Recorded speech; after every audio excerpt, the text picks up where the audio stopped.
magbabago sa iyong buhay. At ang plot twist na ito, walang iba kundi ang will ni God. And perhaps sa taon na ito, 2025, may isa akong tanong sa bawat isa sa inyo, nasunod nyo kaya ang kalooban ng Diyos? And perhaps hindi natin alam, Pastor, ano po kaya yung kalooban ng Diyos? And nung week 1, sa mga wala po dito, na-discuss natin kung ano yung will ni God sa ating mga buhay. Kung maalala nyo po, next slide, malalaman daw natin ang will of God sa pag-alam kung ano yung gusto ng Diyos sa ating mga buhay. And walang ibang tao makakapagsabi kung anong kalooban ng Diyos. Hindi po pastor ang magsasabi ng kalooban ng Diyos.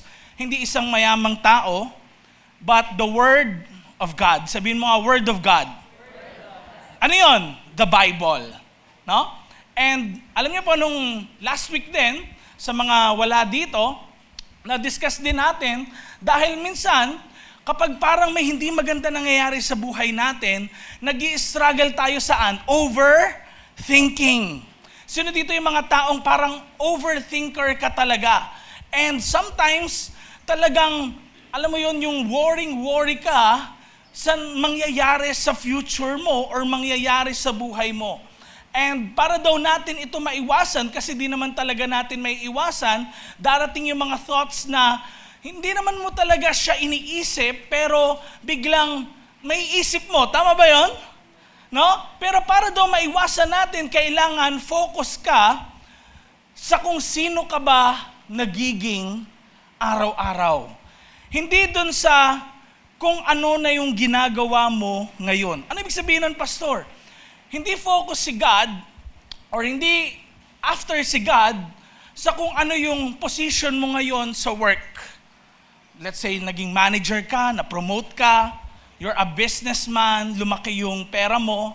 Kasi sabi ko nga sa inyo, katulad last week, ako po ay isang pastor. Will ni God, of course, magsalita ako, mag-preach ng Word of God. Pero kalooban ng Diyos, una sa lahat ay maging holy ang bawat isa sa atin. Hindi pwedeng pastor ako nagpipreach, tapos binubugbog ko naman yung asawa ko, anak ko. Hindi pwedeng pastor ako, tapos hindi naman ako faithful sa aking relationship at sa lahat ng pinagkatiwala ng Diyos sa buhay ko. Baliwala yung position kung hindi maganda ang iyong character. Sabihin mo nga, character. Because God wants us na kung saan mabago talaga ang ating mga buhay. And kung concerned ka sa future mo ngayon, sino ditong inaalala mo kung ano yung magiging future mo? Hala, paano kaya yan sa 2026? Alam niyo po, ang tanging magagawa natin, kahit mag-overthink ka, hindi mo mababago ang future. Ang magagawa mo, kailangan mamuhay ka kay Jesus simula ngayon. Dahil bakit? Mas concerned si God sa character mo kaysa kung anong ginagawa mo. Sabi mo nga sa katabi mo yon, mas concerned si God sa character mo kaysa sa ginagawa mo. And this week, at ngayong Sunday din na ito, pag-uusapan naman natin all about the signs. Sabihin mo nga, signs. Or sa Tagalog nito, senyales. Signs na will ni God, kalooban ni God ang isang bagay. Sino excited malaman yon? Tayo ay manalangin. Heavenly Father, we continue, Lord, to welcome you in this place. Lord, tulungan niyo po kami. Maintindihan po nawa ng bawat isa sa amin ang iyong word. Buksan niyo po ang aming puso at isipan. Kung merong dapat itama sa aming mga buhay, Lord, andito po kami. At nawa, Lord, talagang maisa puso po namin ang iyong mga salita sa aming mga buhay. Kumilos ka, Holy Spirit, in Jesus' name. At lahat tayo magsabi ng Amen and Amen. Now, signs na will ni God. Alam niyo po, sa Bible, there are many signs. No? Maraming mga signs sa Bible na kung saan makikita natin paano ba masasabi na will ni God ang isang bagay. But actually, merong for sure, mga examples tayo makikita ng mga tao. And one of them is this person. Ang pangalan niya po, siya ay si Paul. Sabihin nga natin, Paul. And he's an apostle. Hindi siya actually kasama dun sa 12 apostles, pero he is an apostle sa mga Gentiles, sa mga hindi po Hudyo. Ano? And si Apostle Paul po, kung meron lang kayong maiko-compare na parang next to Jesus sa buhay niya, no, parang si Paul na talaga yon, yung tao na yon. Yung bang pagdating sa pagsunod kay Lord, sa buhay, sa pananalita, sa lahat, sa character. Parang si Paul na yon. But actually si Paul bilang isang tao, nagkakamali siya, amen? Talagang hindi niya rin alam sometimes kung ano ba yung will ni God. And today, didiscuss natin kung paano ba si Paul ginied ni God in 4 ways. No? So pakita natin yung 4 ways na yan. In 4 ways, ano tong 4 na ito? These are, una sa lahat, yung unang way ay open doors. Sabihin mo nga, open doors. Pangalawa ay tinatawag na closed doors. Sabihin mo nga, closed doors. Next ay yung frustrated plans. Sabihin mo nga yun, frustrated plans. And yung last but not the least ay everyday choices. Sabihin mo nga, everyday choices. Yan. Now, itong 4 na to, ito yung didiscuss natin ngayon. Una sa lahat, yung open doors. Sino sa inyo, yung alam mong maraming open doors sa buhay mo? Anong open doors, Pastor? Ito po yung opportunity sa iyong buhay. Pwede pong ginawa mo, pero kumbaga, hindi naman sa pinilit, no, yung isang bagay, o kaya parang dumating na lang sa'yo. Opportunity. Matagal kayo hindi nagkausap ng friend mo, tapos nung nagkausap kayo, ni-refer ka niya sa kumpanya niya. Aksidente lang. No? O kaya may mga bagay na kung saan dati hindi naman bukas yung position sa company, then nung nagbukas, nag-apply ka, natanggap ka. Nakuha natin? O kaya naman open door na mag-ibang bansa ka. May nag-o-open sa'yo, may opportunity sa ibang bansa. O kaya naman, open door na kung saan sabi ng boss mo, di mo naman alam, hindi mo ina-applyan, sabi ng boss mo na lang sa'yo, uy, alam mo ba pwede kang maging candidate na ma-promote, na pumalit sa akin. Na mga tinatawag yang open doors. No? At marami pong ganyan sa ating mga buhay. Maraming opportunity. Sabihin mo nga yung word na yun, opportunity. Alam niyo po, sa ating buhay, napakaraming open doors. Open doors na po pwede mo naman talagang gawin, pwede mong i-grab. Anytime. But si Apostle Paul, pag tinignan natin ang kanyang buhay, pwede po sa hapon na ito na maisalamin natin ang open doors sa kanyang ministry. Pagdating din sa open doors, hindi lang sa ministry, kundi sa practical nating pamumuhay. Ano? Ang sabi niya po, sa 1 Corinthians chapter 16, verses 8 to 9, sabay-sabay natin basahin. Ang sabi niya, but I will stay on at Ephesus until Pentecost, because a great door for effective work has opened to me. So, tignan natin ulit yon. Anong sabi daw ni Paul? Mag-stay siya sa Ephesus hanggang dumating yung feast ng Pentecost nung unang panahon. And dahil daw bakit? Meron daw great door for effective work na nagbukas sa kanyang buhay. Dati walang ganon pag pumupunta siya, pero ngayon, nagkaroon. Nakukuha natin? Nakukuha natin? Parang dati hindi siya available, then ngayon, naging available. Parang dati, kumbaga sa relationship, hindi siya pwede sa market. Ngayon, pwede na. Parang ganon. And sometimes din, kahit sa trabaho, kahit sa applyan mo na work, o kaya sa school, napapasukan mo. And sometimes, pwedeng sa mga tao na nakahalubilo mo para ma-share mo yung Word of God. Ngayon, ganun din si Paul. Dati wala, Ngayon, merong opportunity. Pero every opportunity, mga kapatid, sasabihin ko sa inyo, meron laging opposition. Tignan nyo, ang sabi, and there are many who oppose me. Sabihin mo nga, opposition.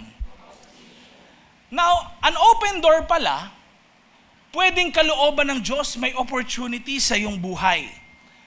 Dahil nga open door yan, sige gawin mo. Opportunity yan eh. Binigay ni Lord sa buhay mo kasi open door. Pero, next slide, an open door daw po doesn't guarantee a smooth plan. Pwedeng madali mag-apply, pero mahirap yung proseso. Nakukuha niyo po ba?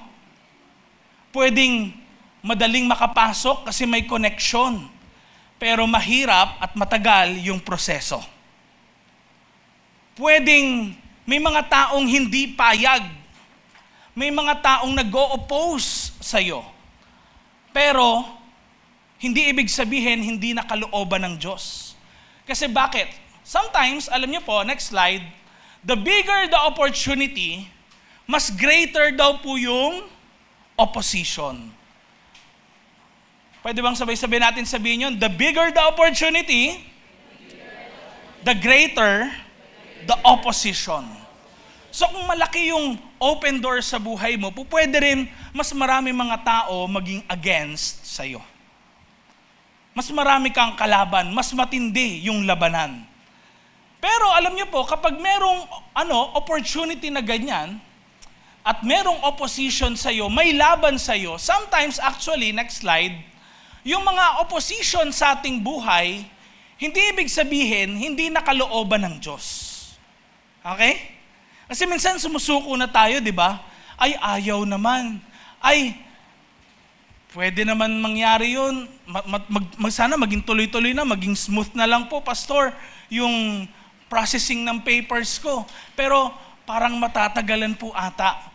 Sometimes, alam niyo po, hindi ibig sabihin na naging matagal, may mga kumukontra, hindi na kagad kalooban ng Diyos. Actually, sometimes, next slide, ang opposition daw po, ibig sabihin lang, kalooban ng Diyos. Na-gets po natin. Dahil bakit? Alam niyo po, ang kaaway na dyablo, gusto niya tayong pigilan na mangyari rin sa atin ang kalooban ng Diyos. Every day, lalo na kung nafe-feel ni Satan na threat ka sa kaharian niya. I believe, some of us, or marami rin sa atin siguro, pwedeng maganda naman yung nangyayari sa ating buhay. Pero hindi lang smooth yung journey natin. Kahit pwedeng sa Christian life mo, pwedeng sa career mo. Dahil bakit? Next slide please.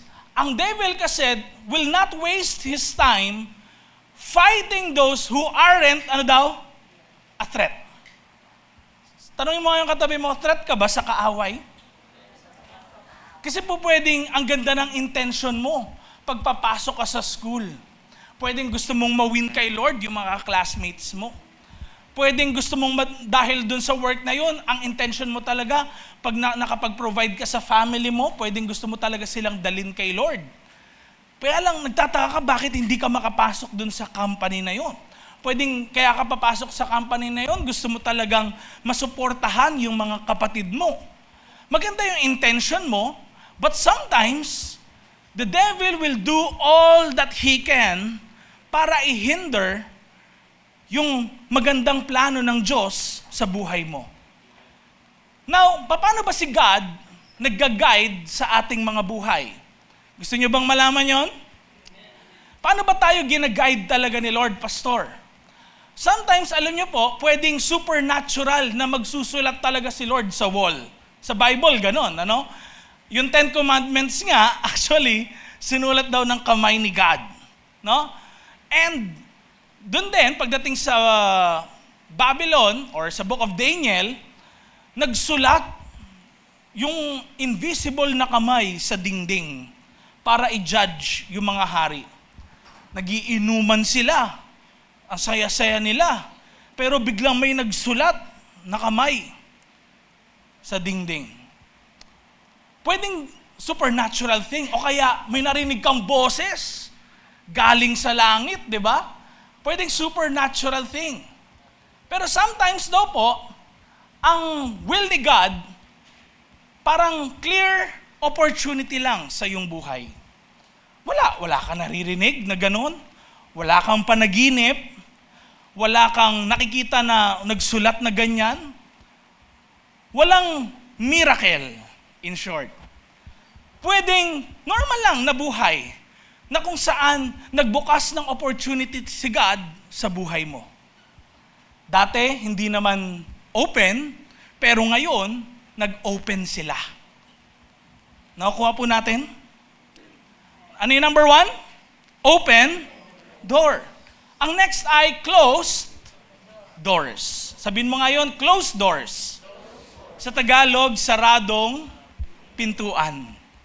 Sino sa inyo nakakaranas na para may mga bagay na hindi pinapayagan na mangyari sa inyong buhay? No? Pwedeng halimbawa, it's a relationship. Pwedeng halimbawa, pag-a-apply mo rin yan ng work, parang nagugulat ka, bakit di ako matanggap? Ang dami ko namang background experiences. Parang mas magaling naman ako dun sa ibang nag-apply na kakilala ko. Bakit kaya hindi ako nakapasa? Bakit kaya, may mga ganun tayong words na nagagamit sometimes and tinatanong natin, bakit kaya sarado yung opportunity sa buhay ko? But, hindi lahat ng closed, masasabi natin, hindi nakalooban ng Diyos.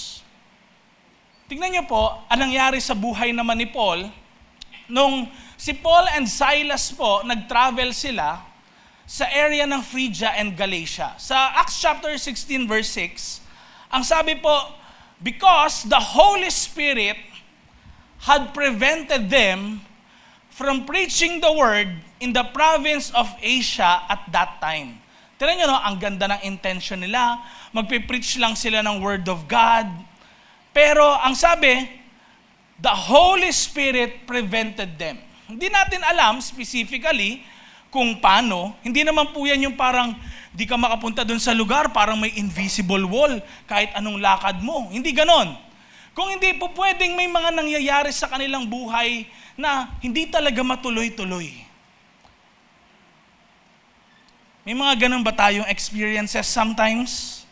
Parang hindi matuloy-tuloy sa buhay natin. Pero actually, mga kapatid, dito kayo magugulat, kalooban pala ng Diyos yun na hindi natutuloy. Tingnan nyo pa nangyari. Acts 16 verse 7. So, nag-try sila. Baka okay naman siguro sa ibang lugar. Sabi dito, then coming to the borders of Mysia, they headed north for the province of Bithynia. But again, tingnan nyo po sabi, the Spirit of Jesus, ano daw sabi? Tingnan nyo, did not allow them to go there. Parang okay, sige. Ayaw ako papuntahin sa east. Yun yung nangyayari po kina Paul. Pwedeng may nangyayari talaga, nadudulas sila, nagkakasakit sila. May time na ganun. Hindi matuloy-tuloy yung lakad nila. May time na may mga tao, ayaw talaga sila papasukin. May mga ganun. And actually, minsan iniisip natin, parang hindi ata kalooban ng Diyos, bawal. Pero pag tinignan natin, ano bang sinusubukan nilang gawin? Maganda ba yung intentions nila? Maganda ba yung puso nila? Una sa lahat, mga kapatid, ang gagawin nila, hindi sila mandadaya ng tao, di ba? Hindi naman sila mananakit, hindi naman sila papatay. Magpe-preach lang sila ng salita ng Diyos. Nasa tao naman yun kung tatanggapin nila o hindi. Pero bakit kaya hindi sila pinapayagan ni God at that time? Pag tinignan po natin, hindi naman sila rebellious. Hindi sila nagkakasala. Hindi rin sila selfish. Sinusubukan lang talaga nila i-preach yung gospel sa Asia Minor or Turkey ngayon at sa Bithynia. Pwede po palang ganun, nahanap natin, sinusubukan natin gawin yung kalooban ng Diyos, pero ang Diyos mismo, nagsasara ng pinto sa ating mga buhay. Na pag pinag-aralan niyo po maigi, yung nangyayari sa Asia nung time po na yon, talagang marami po pala talagang hindi magagandang wars na nangyayari sa Asia Minor at that time.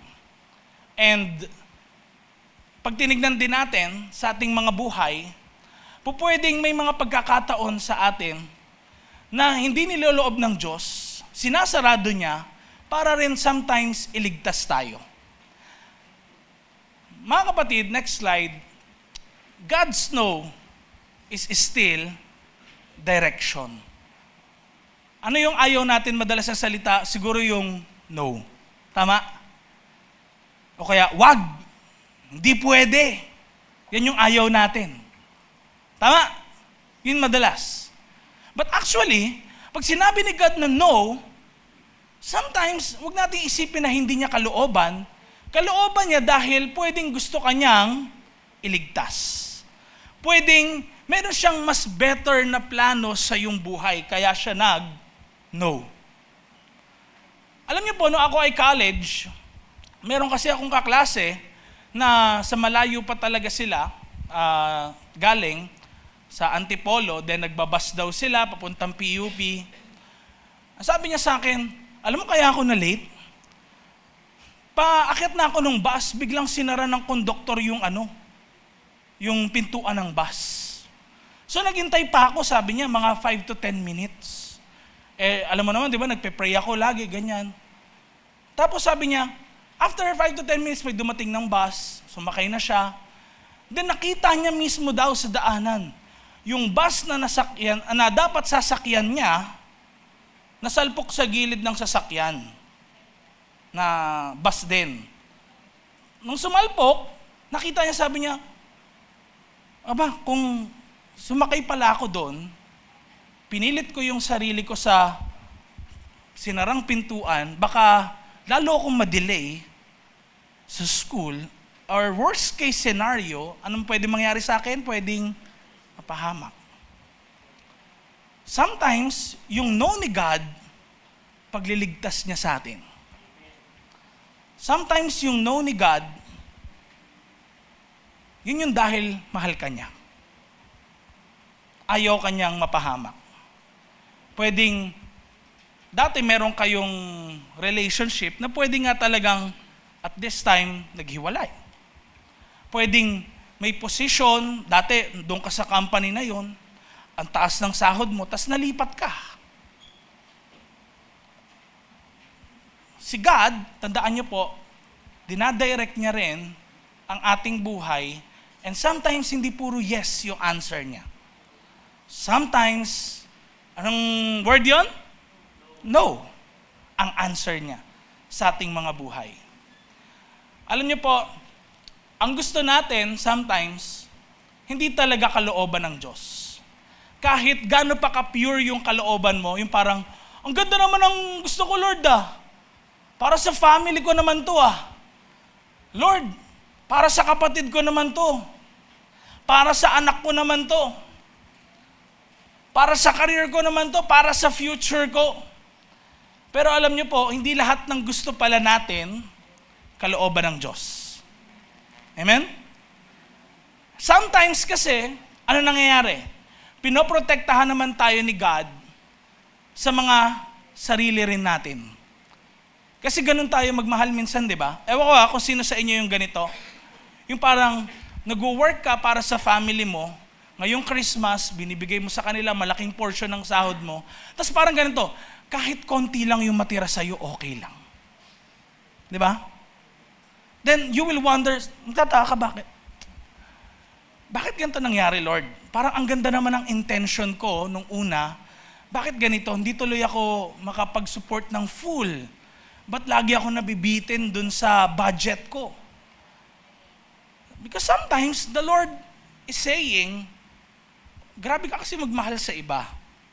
Nakakalimutan mo, you should also love yourself. Ang sabi rin nga ni Jesus, di ba? Love your neighbor as Love your neighbor as, ulitin ko, love your neighbor as yourself. Hindi mo po pwedeng mahalin ang iba kung hindi mo rin mahal ang iyong sarili. And hindi po pwede na puro sacrifices na lang tayo para sa ibang tao. Yung may nag-work ka talaga 16 hours a day. Alam niyo po, may kilala akong ganun, na babae sa ibang bansa, ka-close po ng family namin, na talagang nag-work siya sa ibang bansa para sa family niya dito sa Philippines. Ang sabi niya, akala ng mga anak ko, sorry po sa word, dinudumi ko lang yung pera dito sa ibang bansa. Pero hindi nila alam, 16 hours ako nagtatrabaho. Tumanda na siya ngayon, senior citizen na, alam niyo po, sabi niya, gusto niya pa rin mag-work, ano? Kaya lang, marami na siyang nararamdaman sa kanyang sarili. Sabi na ng doktor sa kanya, Nay, magpahinga naman kayo. Bakit? Sometimes dahil sa pag-ibig natin din sa iba, nakakalimutan nating mahalin din ang ating sarili.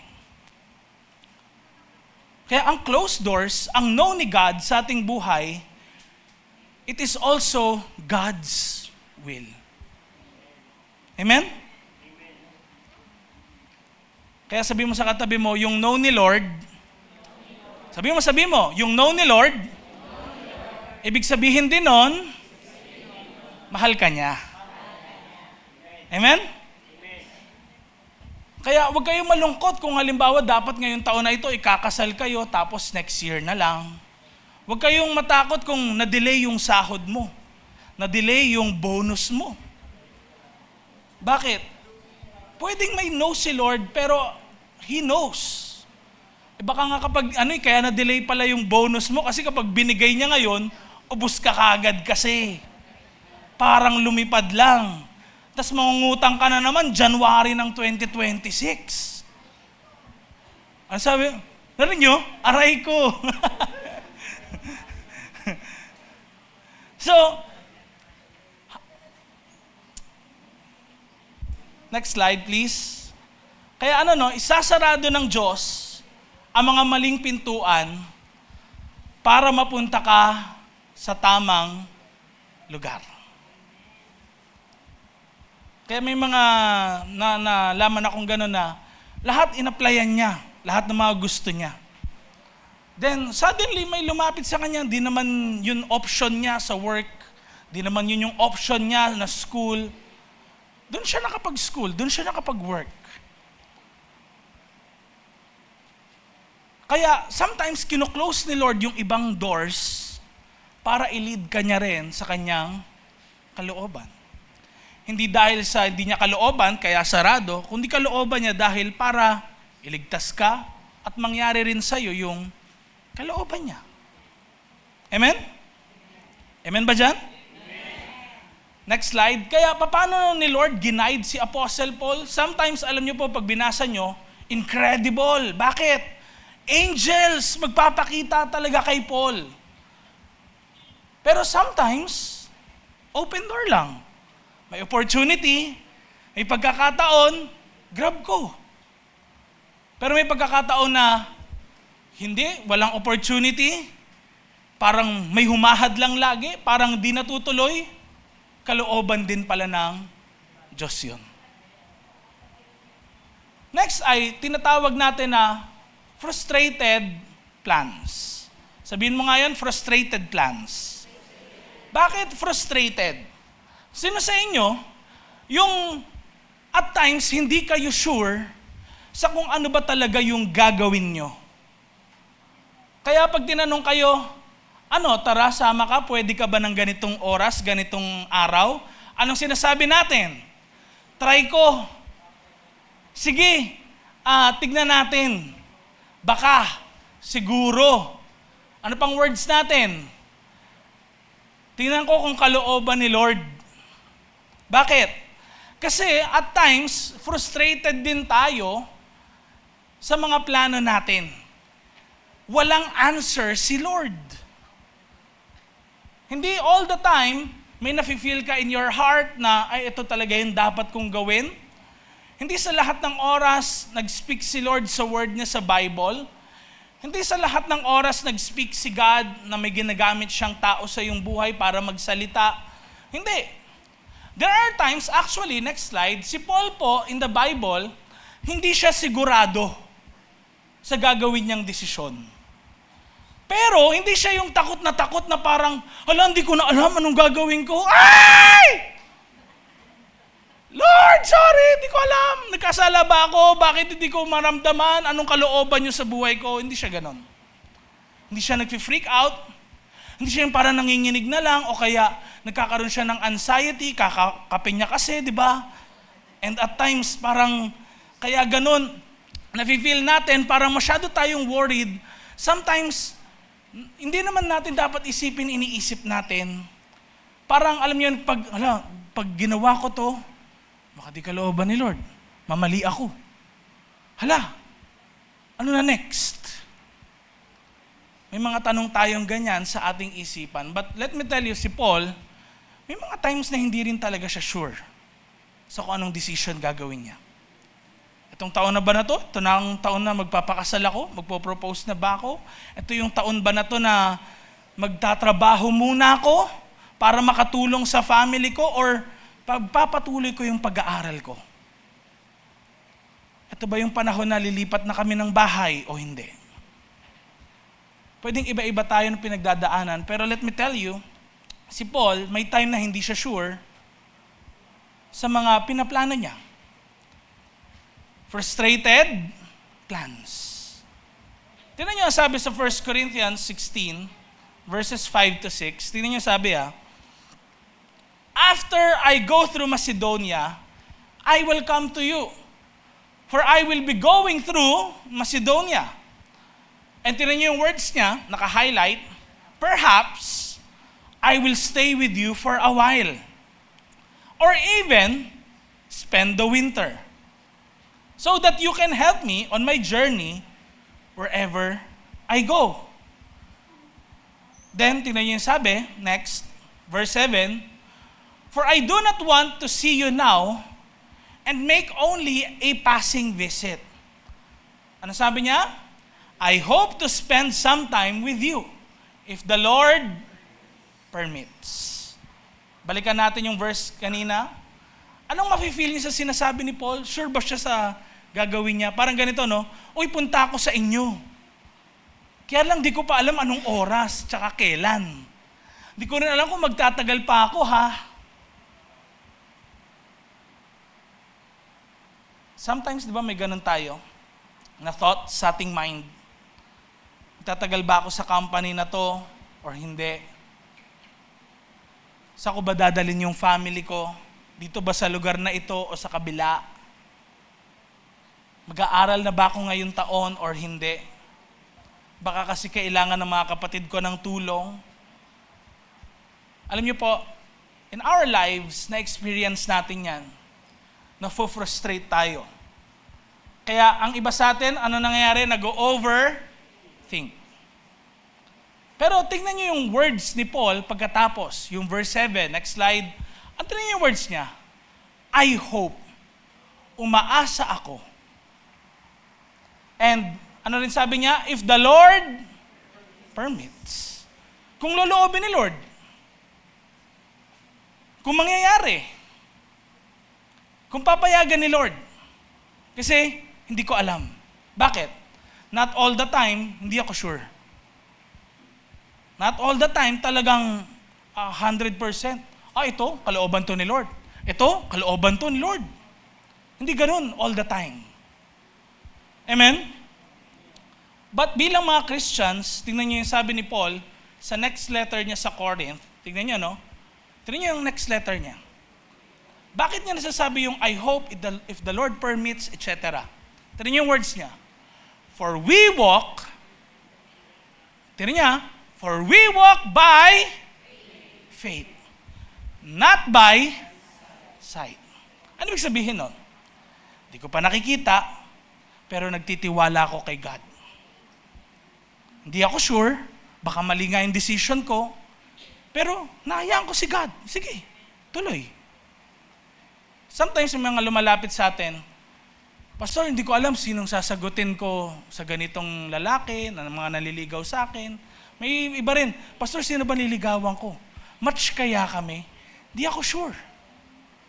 May iba nagsasabi, ganito, Pastor, kapag dito daw ako nag-aaral, pag-aaralin ako ng auntie ko. Pag dito naman, bahala na daw ako. Mga parents ko naman, dito lang kaya nila. Anong pipiliin ko dun? Minsan frustrated tayo. Amen? Pero kahit anong piliin mo doon, sometimes, hayaan mo kung anong kalooban ni Lord. Makikita mo na lang as you pick and choose. Dahil bakit? Si Paul, para kay Paul, hindi niya kailangan ng absolute certainty para mabuhay siya na merong absolute trust. Kasi bakit? Faith nga eh. Sa isang Christian, we do not believe na maniniwala muna ako bago ko makita. Hindi talaga siya very practical thing to do. All the time. Okay? Hindi ko sinasabing every time, pero not all the time. Because as Christians, ang sabi ni Jesus, when it comes to the things of God, kailangan talaga, lagay natin yung faith natin kanino? Kay Lord. Lalo na saan? Sa future natin. Kasi we cannot control yung future natin. We walk by faith. Kasi sa isang Kristiyano, hindi, pakita mo muna sa akin, maniniwala ako. Kailangan pagkatiwalaan ko muna at makikita ko. We walk by faith, not by sight. And alam niyo po, hindi lang natin nare-realize. Gusto na kasi natin agad, makita natin kagad yung malapit na sa finish line. Parang ganito, no? Hindi pa nga natin nakikita yung steps 1, 2, 3. Ang gusto na natin yung 5, 6, 7, 8. Ang gusto na natin yung 9, 10. Hanggang doon na, malapit na. Yun yung gusto natin mangyari sa ating buhay. Pero alam niyo po, next slide, kung pinakita sa atin ni God yung buong mapa, yung buong journey natin, baka hindi ka mag-travel eh. Bakit? Makikita mo yung pasikot-sikot, makikita mo yung ang layo naman yan, ilang kilometro yan. Pag nakita mo kung saan kayo pupunta, baka isipin mo, di na lang ako tutuloy, ang layo pala niyan, ang dami palang pupuntahan. Kaya, anong sabi ni Lord in the Bible? No? Huwag tayo mag-alala. Kasi bibigyan niya tayo ng kailangan natin sa susunod na hakbang ng ating buhay. Ang kailangan, mag-focus tayo saan? Kung ano yung nangyayari sa ating buhay ngayon. Tingnan niyo ang sabi, next slide, ng Book of Psalm, chapter 119, verse 105. Tingnan niyo yung sabi Your word, is a lamp for my feet and a light on my path. Analyze niyo maigi. Your word is a lamp. Lamp para saan? Sa aking paa. Hindi doon sa lahat ng dadaanan ko, nakita ko na. Saan siya ilaw? Sa aking paa. Hindi niliwanagan ni Lord lahat at okay, doon pala. Kundi, saan nakailaw? Sa paa. Kasi gusto ni God ipakita sa iyo, step by step, ito yung gagawin mo, o tumalong ka dyan, o dumulas ka dyan, o tuloy-tuloy lang, straight lang. Kumaliwa ka dyan. Kumanang ka dyan. Pwedeng may mga binibigay sa atin si God na steps every single day. Masyado lang tayo excited sometimes sa future natin. Pero walang mangyayari kung wala tayong gagawin ngayon. Hindi pwede mong sasabihin na Pastor, alam ko plano ni Lord, maging maganda nga yung buhay ko, mabayaran talaga namin mga utang namin. Pero, kung everyday naman yung choices mo, you're making poor choices, pagdating sa finances, ano mangyayari? Mahirapan kang bayaran. Amen? Amen? Kaya, kung sisimulan mo ngayon, may mangyayari in the future. Unti-unti lang. Amen? Sabi mo, magkakabahay din kami. Magkakaroon kami ng ganito, ng ganyan. Hindi. Kailangan mo simulan. Anong choice mo? Dahil ito yung next, and last but not the least natin na point. Ano yun? Everyday choices. Sometimes, yung will ni God, nasa pang-araw-araw mong mga pinipili rin.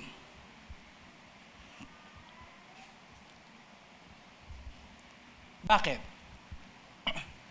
Sometimes, tahimik talaga si God. Wala siyang pangungusap sa prayers mo. Wala siyang pangungusap sa word. Pag nagkakasharean kayo, parang wala. Walang tumitimo sa puso mo na kahit ano. Kahit pag nagpipreach si pastor, parang wala.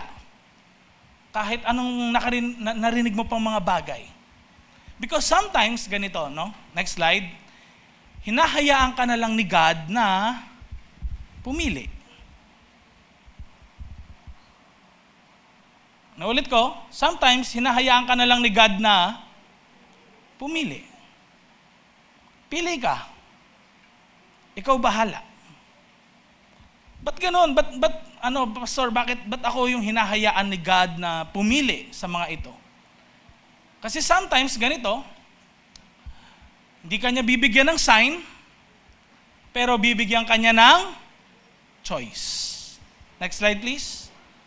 Isa pa. Titus chapter 3, anong sabi? Verse 12. Si Paul, nakikipag-usap kay Titus sa letter. Kung makikita nyo, iba yung wordings na ginamit niya. Hindi niya na sinasabing, okay, if the Lord permits. Wala nang ganong word si Paul. Pag binasa nyo yung ibang sinasabi niya minsan. Pero sa ibang letters niya, magugulat kayo, nagbabanggit siya nun.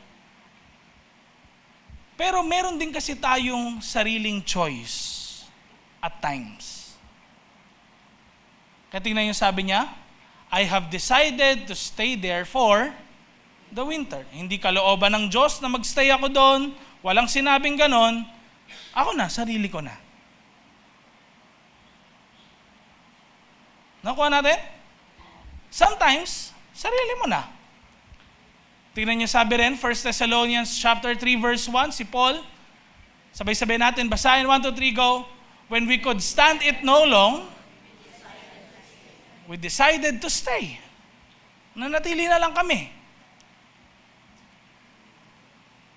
Makikita nyo, wala nakalagay dyan na ito yung sinabi sa amin ni Lord na gagawin namin. Di ba? Wala kayong makikitang ganun. Pero meron, kami na nag-decide. Kami na gumawa ng desisyon. Tignan nyo rin, Acts 16, verse 36, sabay-sabay natin basahin. Paul said, let us go back and see how they are doing. Tingnan natin, tara, punta na tayo doon. Hindi sinabi ng Lord sa kanya na, okay, balik kayo doon. Hindi nangusap si God. Walang supernatural thing na nangyari.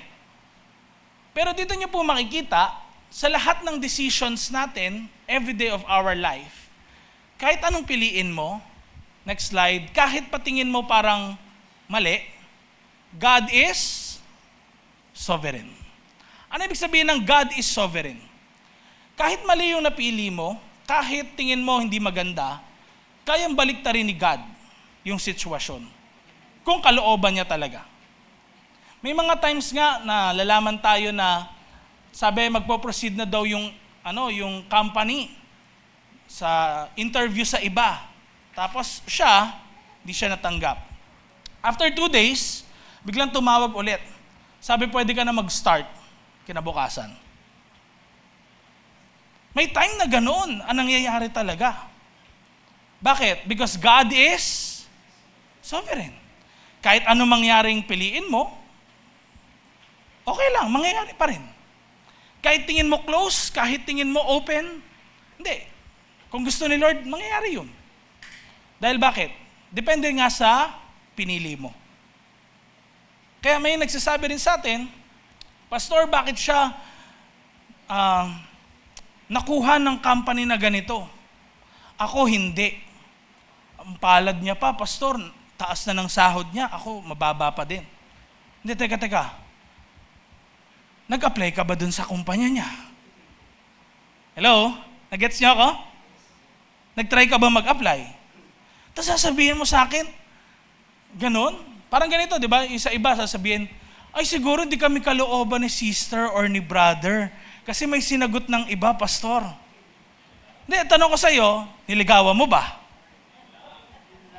Nagigets nyo? Sasabihin mo di kayo kalooban pero wala ka namang ginawa. Kasi nga, choice. Sometimes binibigyan tayo ni Lord ng choice. Hayaan mo. Kaya tignan nyo, no? Kahit din sa buong buhay natin, tignan muna natin sarili natin. Ito yung sa everyday choices, may exemption. May exemption sa everyday choices. Bakit? Tignan mo muna sarili mo. Kung masasabi mo talagang will ni Lord yan, okay, nabubuhay ka ba sa moral will of God? Ano yun? Loving people. Mahal mo ba yung kapwa mo talaga? May compassion ka ba sa kanila? Faithful ka ba sa partner mo? Faithful ka ba sa mga pinagkakatiwala ng Diyos sa buhay mo? Pera man yan, gamit man yan, anumang bagay yan, nako-confess mo ba yung mga kasalanan mo sa Diyos? Nakakapagpatawad ka ba ng mga tao na nagkakasala sa iyo? Then, God just lets you choose. Nahayaan ka lang, Lord, pumili. Bakit? Sinusunod mo naman kung ano yung moral will niya. Wala kang tinatapakang tao, wala ka namang inaagrabyado, nagpapatawad ka, nagmamahal ka ng kapwa mo, then God lets you choose.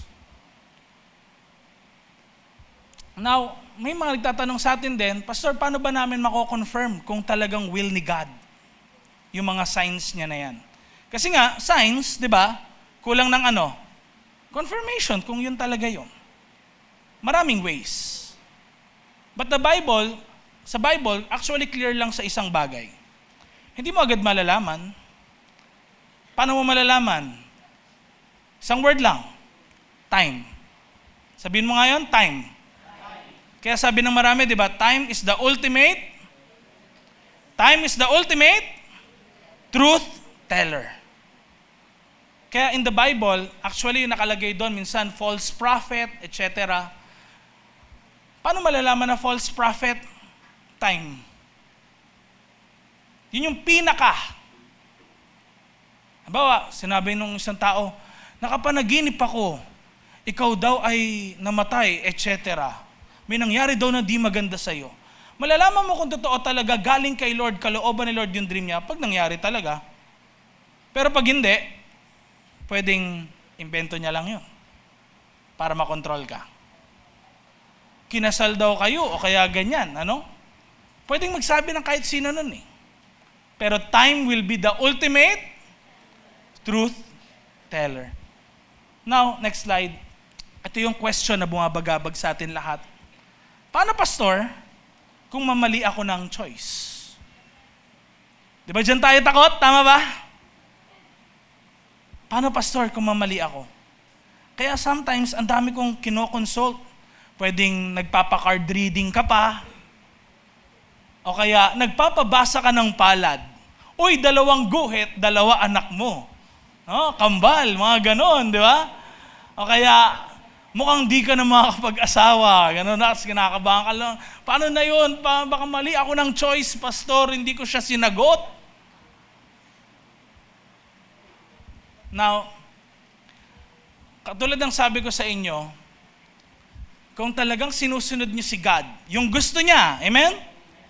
Kung sinusunod niyo talaga yung gusto niya, His moral will. Ano ang sabi niya sa kanyang word? Ephesians chapter 1, verse 11. Anong sabi? We have received an inheritance from God. Ulitin ko, tayo daw ay nakatanggap ng inheritance sa Panginoong Diyos.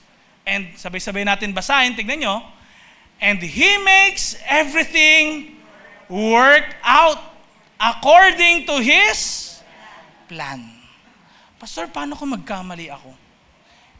Tandaan nyo, kung sovereign will din ni God, under ka ng sovereign will ni God, di ka dapat mag-alala. Dahil bakit? Everything will work out according to His plan. And tignan nyo rin to, Psalm chapter 32, verse 8. Anong sabi ni Lord? Tignan nyo sabay-sabay natin basahin. Sabi ni Lord, ano daw? Tuturuan kita, ililid sa dapat mong puntahan, papayuhan kita, laging babantayan. Remind yourself, pag sometimes nafe-feel mo sa sarili mo, Pastor, hindi ko alam kung tama ba yung choice ko. Kung ginagawa mo talaga, sumusunod ka sa moral will of God, kapatid, lilid ka ni God sa decisions mo. Anong sabi? Psalm chapter 32 verse 8 ulit. Ano yun?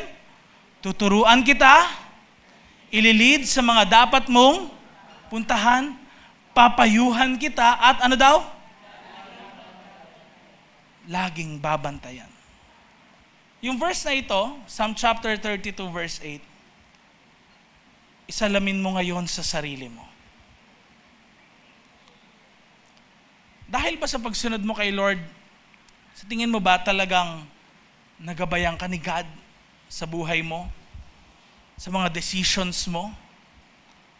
Sa family, sa relationship, at iba? Dahil promise niya yan sa ating mga buhay. Amen? And hindi aksidenteng na-meet mo yung asawa mo, yung girlfriend mo, hindi aksidenteng na-meet mo isang tao, tapos na-invite mo siya sa church. Hindi aksidente na naging friend mo siya sa company. Hindi aksidente yun. Siya yung naging boss mo. Hindi aksidente yun. Amen? Hindi aksidente, siya yung naging leader mo, naging pastor mo. Dahil bakit? Everything will work out. Dahil si God, siya ay sovereign. So bakit ngayong araw na ito, hindi mo simulan na gustuhing masunod yung will ni God sa buhay mo? Huwag ka matakot. Again, anong sabi dyan? Tuturuan kita, ililid sa dapat mong puntahan, papayuhan kita, at laging babantayan. Ina-assure tayo ng salita ng Diyos na kung ano man yung magiging decision mo, as long as alam mong sinusunod mo si God, alam mong sinusunod mo yung moral will niya sa buhay mo, i-guide ka niya sa ibang areas din ng iyong buhay. Amen? So, baka meron kayong ngayong mga wishes in your life, lalo na isang linggo na lang ngayong taon, next Sunday, yun na yung last. 52 Sundays. Kamusta yung 50 Sundays nyo before netong taon na ito? How was it? Nag-guide ka ba ni God? Anong gusto mo mangyari sa 2026 mo? Bakit hindi mo hayaan naman yung kalooban ni God na mangyari? Sundan mo siya sa buhay mo. Kung di mo siya totally 100% sinundan ng 2025, why not itry mo ngayon para magbago ang iyong 2026? Tayo lahat ay manalangin at yumuko. Pwedeng sa saglit na ito, ihingi mo ng tawad kay Lord lahat ng mga naging pagkukulang mo sa Kanya ngayong 2025. Pwedeng hindi mo siya inuna sa iyong buhay. Pwede may mga bagay na, alam mo yun, hindi mo siya pinagkatiwalaan ng lubusan. Pero, this time, gusto ni God, siya yung masunod sa buhay mo. Because He knows the plans for you. Mahal ka ng Diyos. Kahit tingin mo, walang nagmamahal sa'yo.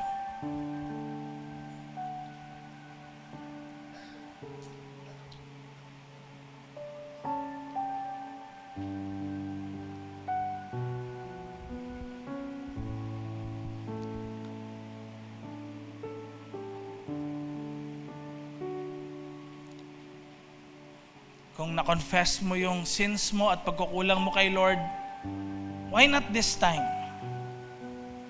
Sabihin mo naman kay Lord, Lord, ngayong 2026, pwede bang sabihin mo naman sa Kanya yung mga gusto mong gawin niya sa iyong buhay?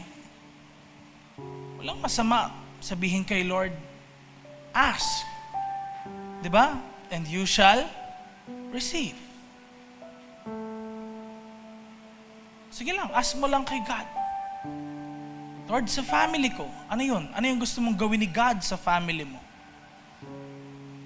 Sa career mo, anong gusto mong mangyari sa iyong buhay? Sa relationship mo, anong gusto mong gawin ni God na mangyari? Sa pag-aaral mo, anong gusto mong gawin ni God na gawin? Sa finances mo, anong gusto mong gawin ni God sa area na yan?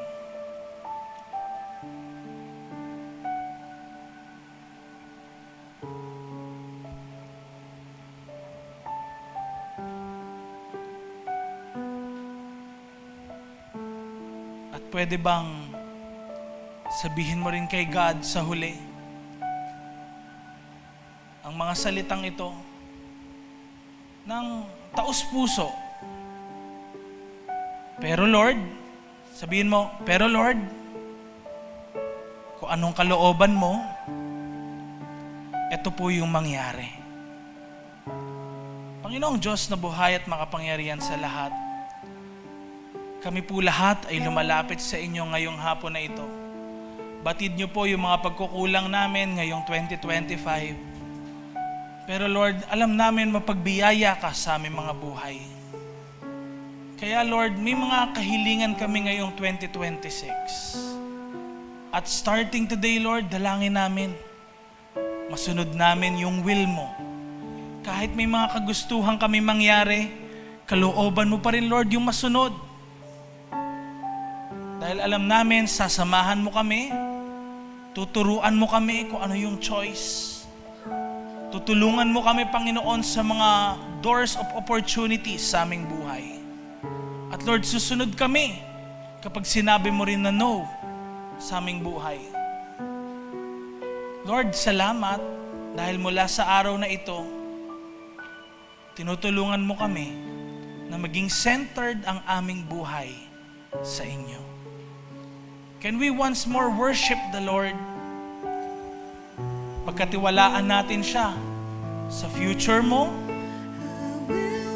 sa family mo, sa 2026 ng buhay mo. Come on, on your seats, kahit nakapikit ka dyan, can you follow this song? Maging sincere, totoo sa iyong puso.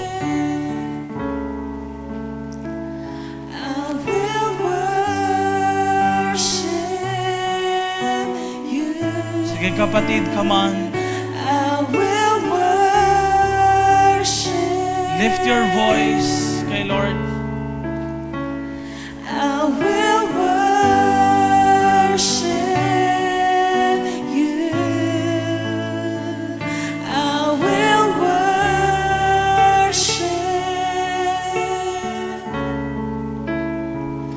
I will worship. Come on, lift up your hands kay Lord, kapatid, on your seats. Kung meron ka ring burden sa iyong buhay, bigatin mo. I will Ibigay mo kay Lord ngayong hapon na ito, kapatid. Let go of that burden. Kung nagwo-worry ka sa 2026 ng buhay mo, give it to God. Kung worried ka sa relationship mo, give it to God. Kung worried ka sa career mo, give it to God. Lord, I will worship you. I will worship you. I will worship. I will worship. I will worship. Come on, let the congregation lift their voice.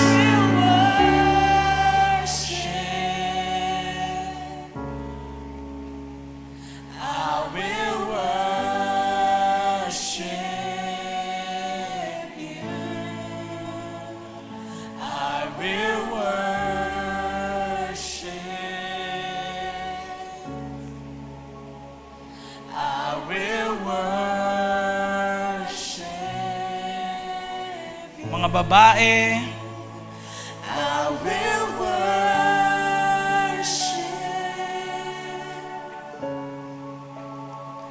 I will worship. mga lalaki, I will worship. I will worship.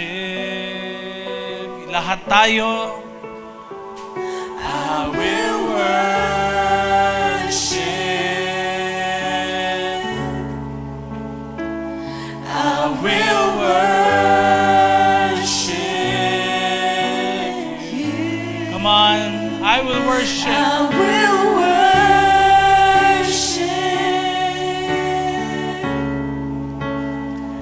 I will worship. Tayong lahat ay tumayo for the last time. I will worship. I will worship. Chorus, Jesus, I believe. Jesus, I believe in you. Jesus, I belong to you. You're the reason that I live, the reason that I sing. You're the reason that I live, the reason that I sing. You're the reason that I live, the reason that I sing with all I am. Lord, salamat dahil alam namin may ginagawa ka na sa buhay ng bawat isa sa amin. Panginoon, excited kami sa coming weeks dahil alam namin, Lord, mangyayari sa aming buhay ang kalooban mo. Iga-guide mo kami, tutulungan mo kami, Panginoon, every step of the way. Lord, sa kanilang pakikinig na yung mga salita, dalangin ko hindi po manakaw ng kaaway na dyablo ang mga bagay na ito. Tumimo ito sa kanilang puso. Pag uwi nila, wag po nila makalimutan. Paalala mo, Panginoon, sa araw-araw ng kanilang buhay. Lalo na po kapag dumating yung time, inaatake sila ng takot, ng worry, ng anxiety and depression sa kanilang buhay. Maalala nila, Lord, that everything will work out sa kanilang buhay dahil ikaw ang may control. You are sovereign over all. Lord, sa lugar na ito talagang wala kaming i-worship. Wala kaming itataas kundi ikaw lamang. Kaya nagtitiwala kami sa iyo, Panginoon. Karapat-dapat ka sa lahat ng papuri, lahat ng pagsamba, at lahat ng pasasalamat. Salamat, Jesus, Salamat, Lord, dahil may nangyayari na at may ginagawa ka na sa aming mga buhay. Salamat sa healing, Lord, na nangyayari ngayon sa aming mga buhay. Salamat sa answered prayers. Salamat sa blessings mo. Salamat, Lord, sa open doors. Salamat din, Lord, sa closed doors. Salamat, Lord, kahit na-frustrate kami minsan. At salamat, Lord, dahil binibigyan mo kami ng choice araw-araw. Pinupuri ka namin at sinasamba. Come on, bigyan natin ng malakas na palakpak si Jesus! Come on, can you shout His name? Jesus!